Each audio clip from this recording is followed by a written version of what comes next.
There are few mixed martial artists with his longevity, his flair for the dramatic, his brash overconfidence, and his ability to back it up. The realest fighter in UFC history, there's no denying his ability to entertain fight fans around the world, both in and out of the octagon.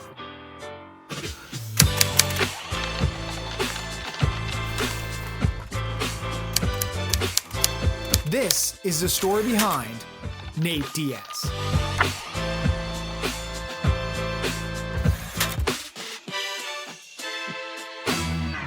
Nathan Donald Diaz was born April 16, 1985, in Stockton, California. Nate, along with his younger sister and older brother, were raised primarily by his mother Melissa, as his father Robert was barely around. Growing up in a low-income neighborhood littered with drug use and gang violence, Diaz was surrounded by potential pitfalls. From an early age, Nate would often be hanging out with the wrong crowd, getting in fights, and even being recruited by gangs. At age 11, however, Nate found an outlet when his brother Nick introduced him to martial arts. Following in his brother's footsteps, Nate began his training in Brazilian Jiu-Jitsu under Cesar Gracie, a member of the infamous Gracie family. Cesar was a direct descendant of Carlos Gracie, the founder of Gracie Jiu-Jitsu, and established his own gym in the early 1990s in Pleasant Hill, California. The moment Nate began training, Cesar saw a natural talent in him, the same talent and drive possessed by his older brother Nick. At the age of 17, Nate competed in his first MMA fight, an unsanctioned bare-knuckle match against fellow amateur Robert Lehman. Unlike Diaz, Lehman was a grown man and seemingly had a massive weight advantage over the scrawny Diaz. Still, Nate displayed his incredible jiu-jitsu skills, easily taking down Lehman and submitting him within 1 minute. As talented as Diaz was, there was one thing holding him back from turning pro: his age. It was impossible to find a promotion that would sanction a 17-year-old Diaz to fight, so he continued honing his skills through unsanctioned matches. And in 2004, when Diaz turned 19, he made his long-awaited professional debut for the promotion WEC, World Extreme Cage Fighting, turning in an impressive victory via triangle choke. For the next 2 years, Diaz continued to work for the WEC, Strikeforce, and Japanese promotion Pancrest, racking up victories and opening eyes in the MMA world. Before long, Diaz landed his first championship fight, a bout against lightweight champion Herms Franca, in the fall of 2006. And although Diaz ended up losing via submission in the second round, his career was nevertheless about to take a major step forward. Behind the scenes, unbeknownst to Diaz, the WEC was in the early stages of being acquired by Zuffa, the parent company of the world's biggest and most popular fighting promotion, the UFC. It was that deal that paved the way for Diaz to become a household name in the MMA world. By that time, the UFC's popularity had exploded, thanks in large part to the reality TV show The Ultimate Fighter. And it just so happened, on the heels of the WEC purchase, that the forthcoming season of the hit series would feature lightweights. Enter Nate Diaz, who delivered star potential with elite MMA skills and a unique personality. On the house. On the house. Diaz's wild antics on The Ultimate Fighter made for exciting television. Nate just went on a rampage. Yeah. He's laughing the whole time like it was funny, and I'm like, God, it's not funny. Get mad and try to fight me, please. That's what I was hoping for. His no-nonsense attitude led to multiple near dust-ups in the house. And while lots of fighters over the show's history talked a big game, few were able to back it up the way Diaz could. He won all 3 of his exhibition fights by submission, advancing to the finals, where he fought fellow teammate Manny Gambirian. In a less than thrilling manner, Diaz was able to submit Gambirian after a failed takedown caused Gambirian to dislocate his shoulder. Diaz was the Ultimate Fighter and guaranteed a 6-figure UFC contract. Off his success in The Ultimate Fighter, Diaz began his UFC career with a string of wins against lower-tier talent. His brash cockiness was on full display as he easily submitted 3 of his first 4 opponents following the show's finale.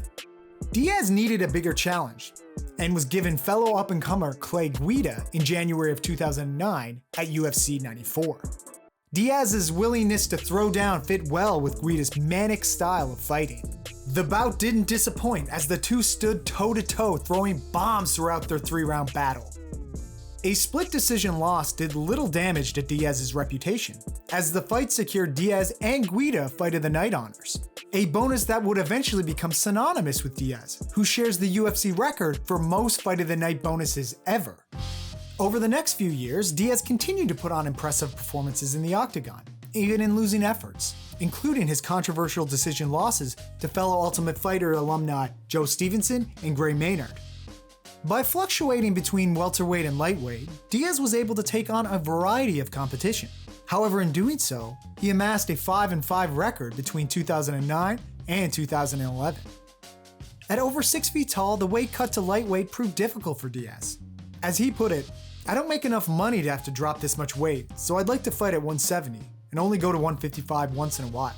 That once in a while turned into semi-permanent once Diaz rolled out 3 straight wins at lightweight over Takanomi Gomi, Donald Cerrone, and Jim Miller. All tough opponents and all impressive victories. These wins afforded Diaz his first and only title fight in the UFC, a lightweight bout against champion Benson Henderson on December 8, 2012. Although Diaz looked impressive leading up to the title fight, Henderson ended up dominating him in a one-sided affair, winning by unanimous decision. Over the next 3 years, Diaz's drive seemed to wane. He fought sporadically and was far from dominant, and his growing disinterest was arguably most apparent during a match with Rafael dos Anjos, in which Diaz came in overweight and generally looked unimpressive throughout the fight. After that fight, the unmotivated Diaz sat out for over a year, but he returned to the octagon reinvigorated in late 2015 and promptly got his career back on track.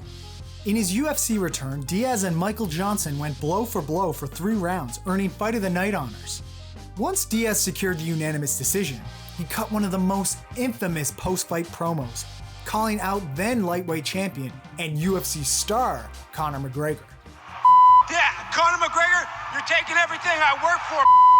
I'm gonna fight your ass.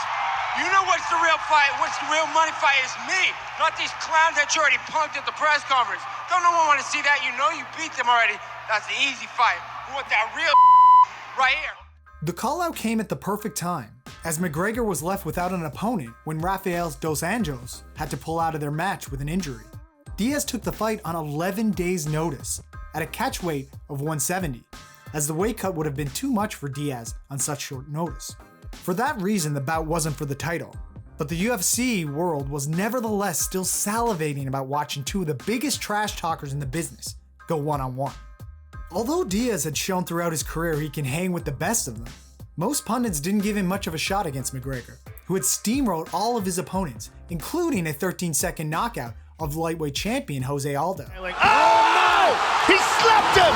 Conor McGregor is the new UFC featherweight champion of the world! However, Diaz shocked the MMA world and proved his worth by winning by rear naked choke in the second round, handing McGregor his first loss in the UFC. He has done it! It is all over! Nate Diaz beats Conor McGregor! The rematch was set for the massive UFC 200 card in July 2016. However, due to McGregor failing to fulfill numerous media obligations, the rematch was postponed and rescheduled for UFC 202 6 weeks later. The build-up to the rematch was as hostile as expected, with Diaz and McGregor taking shots at one another throughout the press cycle, leading to the pay-per-view being the highest buy rate in UFC history, a record that has only been eclipsed by one other UFC event, UFC 229, featuring McGregor versus Khabib Nurmagomedov. And ultimately, the rematch was even more thrilling than their first fight, as both Diaz and McGregor battled back and forth for the full 25 minutes, ending in a majority decision for McGregor. The bloodied and battered fighters ended the night with Fight of the Night honors and a somewhat mutual respect for one another that seemed to wash away any bad blood. And also, Diaz's motivation to fight again anytime soon. After constantly training and fighting year after year, Diaz needed a much-deserved break. He knew his name meant something in the MMA world, and he wouldn't have any problems selling fights.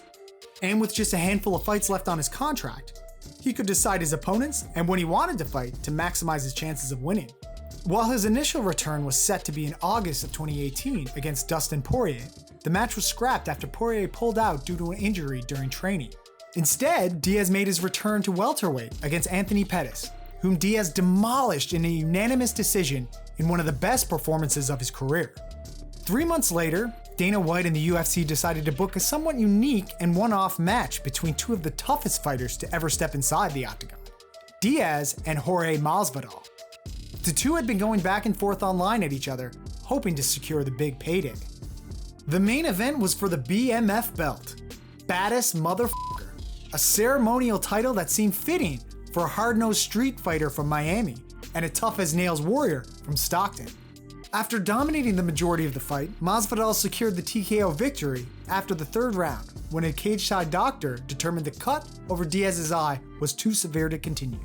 The celebratory BMF belt was awarded to Masvidal by Dwayne "The Rock" Johnson, a gesture Diaz didn't seem to appreciate. The Rock too, man. That motherfucker over here playing me. With just 2 fights left on his 8-fight contract, Diaz and the UFC began to butt heads about his next opponent and his future in the organization. In typical Dana White fashion, the offers for the fights were few and far between. Knowing Diaz was ready to move on from the UFC, White did everything in his power to drag out the process, leading to another 1.5 years between fights and an eventual 5-round loss via decision to welterweight contender Leon Edwards. At this point, however, Diaz had clearly had enough. Following his loss to Edwards, Diaz was vocal about wanting to finish his contract out as soon as possible. He begged for any fighter to step up so he could simply move on and explore new horizons. White, however, had other ideas. In a move that seemed to want to punish Diaz for leaving, the UFC offered up the new dominant force in the welterweight division, the undefeated Khamzat Chimaev, as Diaz's last opponent. Never one to back down though, Diaz agreed to the fight, and the main event was slated for September 2022. In a wild twist though, during the pre-fight weigh-ins, Chimaev not only came in overweight, but he came in at a whopping 178.5 pounds. The 8.5 pounds over was one of the biggest missed weigh-ins in UFC history. The UFC's plan to make an example out of Diaz backfired. With Chimaev being removed from the card, the UFC slotted in Tony Ferguson in the main event, another UFC veteran with the wherewithal to go toe-to-toe with Diaz. And yet again, the fight did not disappoint, and ended up in typical Diaz fashion with a guillotine choke in the 4th round, a fitting end to his UFC career. While Diaz hasn't completely shut the doors to a UFC return, he does continue to make his presence known in the MMA and boxing world, with a big payday boxing match with the likes of Jake Paul, as well as promoting his own combat sports company, Real Fight Inc. And as Diaz enters this new chapter of his career, he'll surely continue to entertain and excite fight fans around the world, as no one else can.